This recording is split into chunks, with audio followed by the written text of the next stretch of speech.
Hi guys, this is Shankar Belana from RK Academy Vijayanagaram.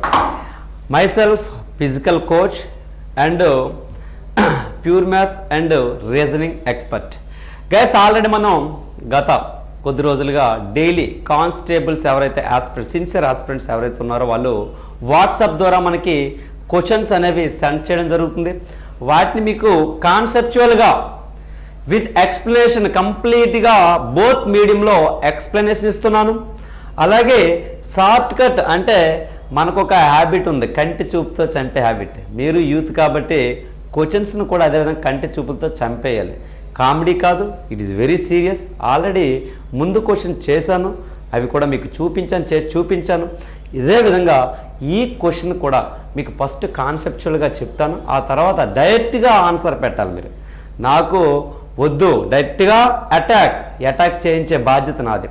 మరి guys, మీకోసం నేను ఎంత చేస్తున్నాను కాబట్టి మీరందరూ కూడా చేయాల్సిన సహాయం ఏంటంటే, అది సహాయం అనుకోండి, మీ బాధ్యత అనుకోండి. ఒక స్టేటస్ పెట్టండి, ఓకేనా? స్టేటస్ పెట్టడానికి హార్డ్లీ నీకు 1 or 2 seconds పడుతుంది బ్రదర్, ఓకేనా తమ్ముడు? సో స్టేటస్ పెట్టండి. ఇక్కడ సీనియర్ హోంగార్డ్ చేస్తున్నటువంటి సోదరులు కూడా ఉన్నారు, ఉపయోగపడతాను నేను. మీకు ఎటువంటి డౌట్స్ అయినా నాకు వాట్సాప్ చేయండి. మీకు వితిన్ అదే రోజులో మీకు ఈవినింగ్ కల్లా వీడియో మీ ముందు ఉంటుంది, ఓకేనా? ప్యూర్ మ్యాథ్స్ ఎక్స్పర్ట్, అది గుర్తుంచుకోండి. ప్యూర్ మ్యాథ్స్కి సంబంధించి ఏ డౌట్ ఉన్నా నాకు మీరు ఫార్వర్డ్ చేయండి, షేర్ చేయండి. I will solve your the problem. So guys, ఈరోజు క్వశ్చన్ చూడండి. Question of the day: each side of a square park, ఒక ఉద్యానవనం, ఒక పార్క్ ఉందండి. పార్క్ ఏ షేప్లో ఉంది? చతురస్రాకారంలో ఉంది. దాని యొక్క భుజం ఎలా ఉందంటే 100 మీటర్లు. మనకి చతురస్రంలో 4 భుజాలు ఎలా ఉంటాయి? సమానంగా ఉంటాయి. ఒక భుజం 100 మీటర్స్ అయితే మిగిలిన 3 భుజాలు కూడా 100, 100, 100. am I right? Okay. Next, at each corner of the park, ఈ కార్నర్స్ ఏవైతే ఉన్నాయో ఆ కార్నర్స్లో ఏమో there are flower beds. Flower beds అంటే ఇలా సర్కిల్గా ఒక ఫ్లవర్స్ కోసమని ఒక ఆకారం తయారు చేయడం జరిగింది. In the form of quadrant. Quadrant అంటే సర్కిల్లో 4వ భాగాన్ని క్వాడ్రంట్ అంటామండి, 4వ భాగం. Whose radius is 14 meters. ఆ క్వాడ్రంట్ యొక్క అంటే సర్కిల్లో ఉన్నటువంటి 4వ భాగం యొక్క అంటే ఆ సర్కిల్ యొక్క రేడియస్ ఎంతండి? 14 meters. am I right, sir? Okay.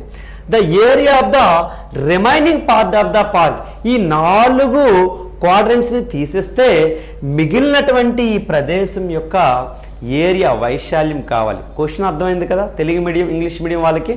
నాకు చూడండి గైస్, ఇక్కడ ఈ భాగంలో ఇది ఎంత ఉందండి? యాక్చువల్గా సర్కిల్ కోసం చిన్న కాన్సెప్ట్ చెప్తాను, ఆ తర్వాత మనం హ్యాపీగా సర్కిల్ గురించి ఆల్రెడీ నిన్నటి క్లాస్లో కూడా చెప్పాను.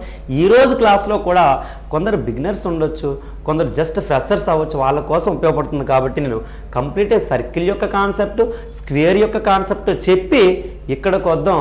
దీన్ని డైరెక్ట్గా ఆప్షన్ మీద మనం అటాక్ చేద్దాం, ఓకేనా? ఒకసారి కాన్సెప్ట్ ఏంటో చూడండి. ఏంటి ఆ కాన్సెప్ట్ అంటే గైస్, ఇక్కడ సర్కిల్ గురించి మనం మాట్లాడుకున్నట్లయితే ఏంటంటే, సర్కిల్ గురించి మనం మాట్లాడుకున్నట్లయితే ఇది సర్కిల్ సార్. ఈ సర్కిల్ని మీరు చూసుకున్నట్లయితే సర్కిల్ యొక్క ఫార్ములాస్ కూడా తెలుసుకుందాం. ఏమండి, ఇది సర్కిల్.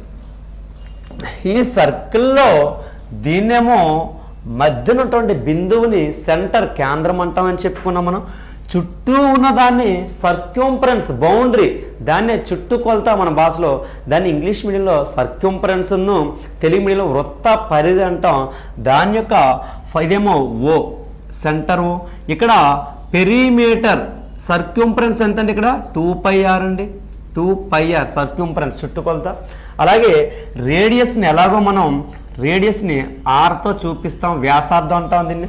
మరి ఇక్కడ ఏరియాకి వచ్చేటప్పటికి ఫార్ములా ఏంటి సార్? ఏరియాకి వచ్చేటప్పటికి πr². ఏరియాకి వచ్చేటప్పుడు ఫార్ములా ఏంటంటే సార్? πr². ఇది ఓకేనా? మరి ఇక్కడ సర్కిల్లో మొత్తం యాంగిల్ ఎంతంటే, ఈ చుట్టూ ఎంతంటే 360 డిగ్రీ. మొత్తం యాంగిల్ ఎంత సార్ మనకి? 360 డిగ్రీ. సర్కిల్లో మొత్తం యాంగిల్ సార్ 360 డిగ్రీ. మరి ఇందులో ఒక పార్ట్ నేను తీసుకున్నట్లయితే, ఒక పార్ట్ ఏంటి సార్? ఒక పార్ట్ మీరు అబ్జర్వ్ చేసినట్లయితే గైస్, ఇక్కడ ఒక పార్ట్ మీరు చూసుకున్నట్లయితే చూడండి ఒకసారి. ఓకే, ఇలా ఇలా నేను ఒక పార్ట్ తీసుకున్నాను సార్, ఓకేనా. ఒక పార్ట్ నేను తీసుకున్నట్లయితే సో ఇక్కడ చూడండి,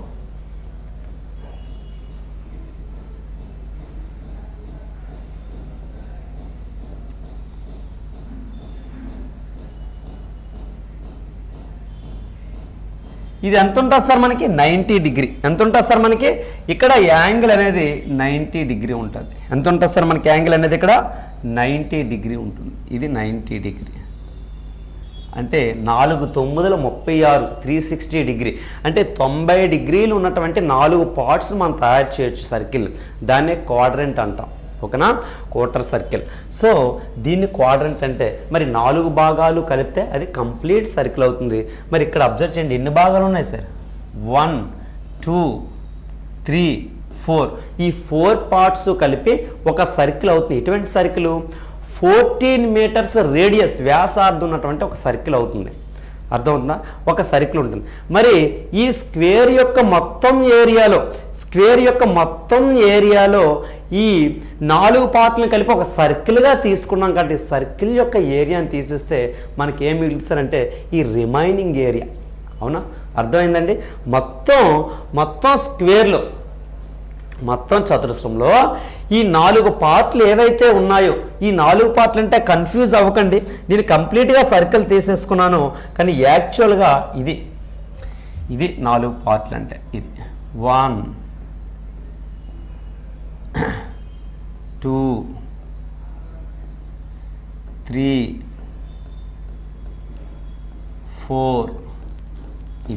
ఈ 4 పార్ట్లని రిమూవ్ చేసేస్తే మధ్యలో ఉన్నటువంటి ఏరియా వస్తుందా? కంప్లీట్గా స్క్వేర్ యొక్క ఏరియాలోంచి, కంప్లీట్గా స్క్వేర్ చతురస్రం యొక్క ఏరియాలోంచి, మొత్తం చతురస్రం యొక్క ఏరియాలోంచి ఈ 4 భాగాలను తీసేస్తే మిగిలిన ఏరియా ఎంత అడిగాడు. అర్థమవుతుందండి? Okay, very good. చూడండి సార్, మరి మనం స్క్వేర్ తీసుకున్నట్లయితే ఏంటి సార్, మనం స్క్వేర్ని తీసుకున్నట్లయితే ఒకసారి స్క్వేర్ యొక్క డయాగ్రామ్ కూడా చూడండి సార్. ఇది స్క్వేర్, ఇదేంటి సార్? ఇది స్క్వేర్. ఈ స్క్వేర్ యొక్క డయాగ్రామ్ చూసుకున్నట్లయితే మనం 4 భుజాలు ఏంటంటే సమానంగా ఉంటాయి. 4 భుజాలు సమానంగా ఉంటాయి. ఒక్కొక్క భుజాన్ని మనం ఏ సెంటీమీటర్స్తో చూపిస్తాం. సో ఇక్కడికి వచ్చేటప్పటికి పెరిమీటర్ అంటే చుట్టూ కొలత, 4 భుజాలని కలిపితే దాన్ని చుట్టూ కొలత అంటాం. దట్ ఈజ్ ఏ ప్లస్ 4 ఏళ్ళు కలిపితే 4a అవుతుందండి, ఓకేనా. అలాగే ఇక్కడ ఏరియాకి వచ్చేటప్పటికి, చతురస్రం యొక్క ఏరియా వచ్చేటప్పటికి సైడ్ ఇంటూ సైడ్, భుజం ఇంటూ భుజం అని చెప్తాం. అంటే భుజం ఎంత సార్ ఇక్కడ? ఏ కాబట్టి ఏ ఇంటూ ఏ స్క్వేర్, ఏ ఇంటూ ఏ స్క్వేర్. ఇంతవరకు అర్థమైందా? ఇప్పుడు మన లెక్క ఆల్రెడీ మీకు వెరీ క్లియర్గా ఏం చెప్పానంటే బాబు, లెక్క దగ్గర డయాగ్రామ్ కింద చేద్దాం. Area remaining area equals to ఇప్పుడే మీకు ఎక్స్ప్లెయిన్ చేశాను sir. Remaining area equals to square యొక్క area of the square minus ఏంటి 4 into area of the quadrant. ఇలా రాయొచ్చు నేను. 4 భాగాల యొక్క వైశాల్యాన్ని తీసిస్తే రిమైనింగ్ ఏరియా మనకు వచ్చేస్తుంది. మరి ఏ యొక్క వాల్యూ ఇక్కడ ఇవ్వడం జరిగింది. ఏ ఈక్వల్స్ ఎంత ఇచ్చాడు సార్ మనకి? 100 మీటర్స్ ఇవ్వడం జరిగింది క్వశ్చన్లో. A equals to it was given as a 100 metres. మరి area of the square form ఏమో ఏ స్క్వేర్ మైనస్ ఈ 4 భాగాలను కలిపి మనం πr స్క్వేర్ రాయొచ్చా? సర్కిల్ 4 భాగాలు కలిపితే ఒక సర్కిల్ అవుతుంది కాబట్టి సర్కిల్ యొక్క ఏరియా ఎంత అంటే ఫార్ములా πr స్క్వేర్. అంతే తప్ప నేనేమో 4 ఇంటూ మళ్ళీ πr స్క్వేర్ బై 4 రాస్తే అక్కడికే వస్తుంది. అంటే 4 భాగాలు మొత్తాన్నే ఒక సర్కిల్గా తీసేసుకున్నాం, అందుకే πr స్క్వేర్. మరి ఏ వాల్యూ ఎంత సార్ మనకు తెలుసు? ఎంతండి? 100. కాబట్టి స్క్వేర్కి స్క్వేర్, మైనస్కి మైనస్. పై అంటే మనకు తెలుసు 22/7 ఇంటూ ఆర్ వాల్యూ ఎంత ఇచ్చండి మనకి? 14. కాబట్టి స్క్వేర్ ఆర్ స్క్వేర్ ఉంది కాబట్టి 14 ఇంటూ 14 రాశాను సార్. ఏం రాశానండి? 14 ఇంటూ 14 రాశాను. మరి గాయస్ మీరు అబ్జర్వ్ చేసినట్లయితే ఇక్కడ 7 1s 7 2s. సో 100 స్క్వేర్ అంటే 10,000 వస్తుంది ఏంటి? 4 జీరోలు వస్తాయి కదా సార్, 10,000 వస్తుంది. మైనస్ 2 2s 2 22s 44 ఇంటూ 14 ఏమో 616 616 వస్తుంది ఏంటి? 22 ఇంటూ 2 44 44 ఇంటూ 14 ఎంత వస్తుంది సార్ మనకి? 616. దీన్ని 616ని మైనస్ చేస్తే 9384 అనుకుంటా. ఎస్, 9384 వస్తుంది. మన ఆన్సర్ ఇదండి. మరి ఇంత క్వశ్చన్ చెయ్యాలంటే చెయ్యకూడదని నేను చెప్తాను. ఆన్సర్ ఎంతండి? 9384. అర్థమైందా? మరి ఈ క్వశ్చన్ ఈజీగా ఎలా చేస్తాం చూడండి ఒకసారి. గైడ్ చూడండి.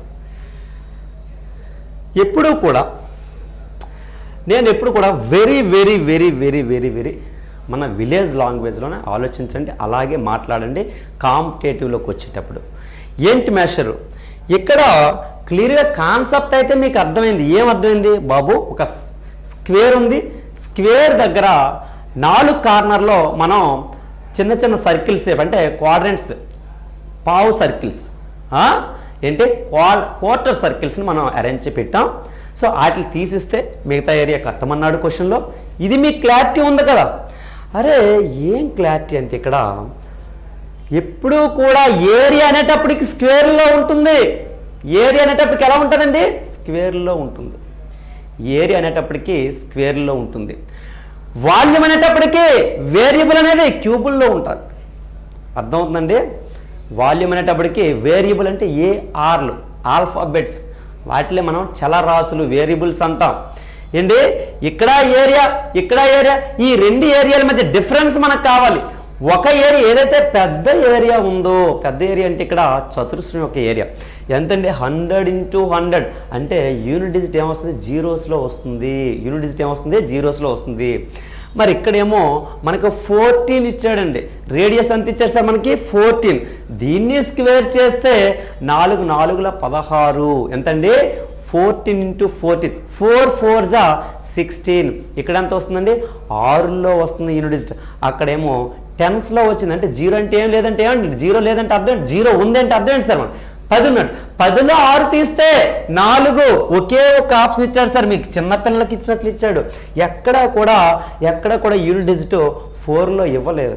ఇటువంటి క్వశ్చన్ చూడగానే చాలా హ్యాపీగా ఫీల్ అవ్వాలి, చాలా ఎంకరేజ్ అవ్వాలి. ఓకేనా? ఇటువంటి క్వశ్చన్ ఇచ్చాడు డైరెక్ట్గా ఒక నాన్ మ్యాథమెటిక్స్ స్టూడెంట్ కూడా కొంచెం లాజిక్ అప్లై చేస్తే, ఎస్ డిఫరెన్స్ అడిగాడు. 100 స్క్వేర్ 14 స్క్వేర్ πr స్క్వేర్ పక్కన వేసేయండి. πr స్క్వేర్ పక్కన పడేయండి. నాన్ మ్యాథమెటిక్స్ స్టూడెంట్స్ కోసం నేను మాట్లాడుతున్నాను. మ్యాథ్స్ వాడికి ఎలాగైనా అర్థమవుతుంది. 100 స్క్వేర్ అంటే జీరోస్లో వస్తాయి. 10,000 పక్కన పెట్టండి. ఏమొస్తుంది? జీరోస్లో వస్తాయి యూనిట్ డిజిట్. 14 స్క్వేర్ 4 4ల 16 6లో వస్తాయి యూనిట్ డిజిట్. 10లో 6 తీస్తే 4. ఆప్షన్ పెట్టండి. ఇది ఒక కాన్సెప్ట్. నెక్స్ట్ ఇప్పుడు మ్యాథమెటిక్స్, నాన్ మ్యాథమెటిక్స్ వాళ్ళ దగ్గరికి వస్తాను. ఏంటి మెషర్ అదంటే ఒక్క విషయం గుర్తించు. స్క్వేర్ కాన్సెప్ట్ మీకు చెప్పాను, సర్కిల్ కాన్సెప్ట్ చెప్పాను. సర్కిల్లో నేను ఆల్రెడీ మీరు ప్రిపరేషన్లో ఉన్నారు కాబట్టి మీకు ఐడియా ఉండే ఉంటుంది. బట్ వన్స్ రివిజన్ చేస్తాను, డోంట్ వరీ. ఓకేనా? సో ఏంటంటే ఈ సర్కిల్ యొక్క ఏరియాస్ ఒక సింపుల్గా ఒక రేషియో పద్ధతులు చెప్తాను ఈజీగా గుర్తుంచుకోవటానికి. ఎప్పుడైతే 14 కనబడిందో డైరెక్ట్గా 616ని గుర్తుకు రావాలి. ఓకేనా? అది so if r equals to 7 అయితే 2πr ఎంత అవుతుంది సార్ మనకి? 2πr ఏమో 44 అవుతుంది. πr స్క్వేర్ ఏమో 154 అవుతుంది. ఇది ఒక్కటే మీరు గుర్తుంచుకోవాలి. 7 44 154 మీరు గుర్తుంచుకోవాలి. 7 44 154 మాత్రమే గుర్తుంచుకోవాలి. ఇదే గుర్తుంచుకోకుండా కాంపిటేటివ్కి రావడం కూడా చాలా తప్పు. ఓకేనా? మేషర్ దీనికి కూడా షార్ట్ కట్ చెప్పండి అంటే అంతకుండా వరస్ట్ థింగ్ మరొకటి ఉండదు ప్లీజ్. ఓకే, 7 44 154. ఇన్ కేసు 14 అయిందంటే ఏమైందండి? ఇంటూ 2 అయింది సార్. ఏమైంది? ఇంటూ 2. కాబట్టి అబ్వియస్లీ ఇది కూడా ఇంటూ 2 అవుతుంది. అంటే 88 అవుతుంది. సర్క్యూంఫరెన్స్ ఎంత అయిపోతుందండి 88 అవుతుంది. ఇక్కడ మాత్రం ఇంటూ 2 స్క్వేర్ అంటే ఇంటూ 2 స్క్వేర్ అంటే ఇంటూ 4 ఇంటూ 154 ఎంత అవుతుందంటే 616. ఏంటి సార్ 616? అలా అబ్జర్వ్ చేయండి. ఇది చాలా ఇంపార్టెంట్. చాలా సార్లు సర్కిల్లో క్వశ్చన్ ఇచ్చేస్తే మీరు డైరెక్ట్గా బిట్టి పెట్టాలి సార్, టైం వేస్ట్ అవ్వకూడదు గాయస్ అది. సో చూడండి, ఫర్ ఎగ్జాంపుల్ ఇది 21 అంటే దీని అర్థం ఏమైందండి ఇంటూ 3 అయింది. ఏమైంది సార్ మనకి ఇంటూ 3 అయింది కాబట్టి సో ఇది కూడా ఏమవుతుంది సార్, ఇది కూడా మనకి ఇంటూ 3 అంటే 132. ఏంటండి 132. కానీ ఇక్కడికి వచ్చేటప్పటికి ఇంటూ 3 స్క్వేర్ ఏమవుతుంది ఇంటూ 3 స్క్వేర్ అంటే ఇంటూ 9. దీన్ని కాదు సారీ, ఇంటూ 9 చేయాలి. 9 154 చేస్తే ఎంతండి 1386 వస్తుంది. ఎంత వస్తుంది సార్ 1386, 1386 వస్తుంది. అలాగే ఇన్ కేస్ రేడియస్ అనేది 28 అయితే ఏమైనట్లండి ఇక్కడ మనకి ఇంటూ ఏమైంది సార్ మనకి ఇంటూ 4 అయింది కాబట్టి ఇక్కడ కూడా మనకి ఏమవుద్దంటే ఇంటూ 4 అంటే 4 ఇంటూ 44 176 అండి. ఎంత సార్ మనకి 176. మరి ఇక్కడ ఏమవుద్దంటే ఇంటూ 4 స్క్వేర్ అంటే ఇంటూ 16 చేస్తే 2464 వస్తుంది. ఈ విధంగా అట్లీస్ట్ 2, 3, 4 రేషియోస్ అయితే మీకు గుర్తుండాలి. ఎస్, ఈ రేషియో చూసాక ఇక్కడికి రండి. ఎప్పుడైతే మీకు కాన్సెప్ట్ ఆల్రెడీ ప్రిపరేషన్లో ఉన్నారు కదా, ఏమాత్రం కాన్సెప్ట్ అర్థం కాదండి, మీరు ఆల్రెడీ ప్రిలిమ్స్ రాసేస్తారు, ఇప్పుడు మెయిన్స్ రాయబోతున్నారు అంటే ఏమాత్రం కాన్సెప్ట్ అయితే ఐడియా ఉంటుంది. కాబట్టి వెంటనే మీ మైండ్లోకి ఏం రావాలి, ఎస్ చతురస్రం యొక్క ఏరియా 100 స్క్వేర్లోంచి నేను 4 క్వార్టర్ సర్కిల్స్ కలిపితే ఒక కంప్లీట్ సర్కిల్ని తీసేయాలి. అంటే 100 స్క్వేర్లోంచి నేను పై ఆర్ స్క్వేర్ని తీసేయాలి. ఆర్ ఈక్వల్స్ టు 14 అంటున్నాడు కాబట్టి పై ఆర్ స్క్వేర్ ఎంత అవుద్ది 616 అవుద్ది. 10,000లో 616 తీసే ఎంత వస్తుంది 9384. నోట్ లెక్క.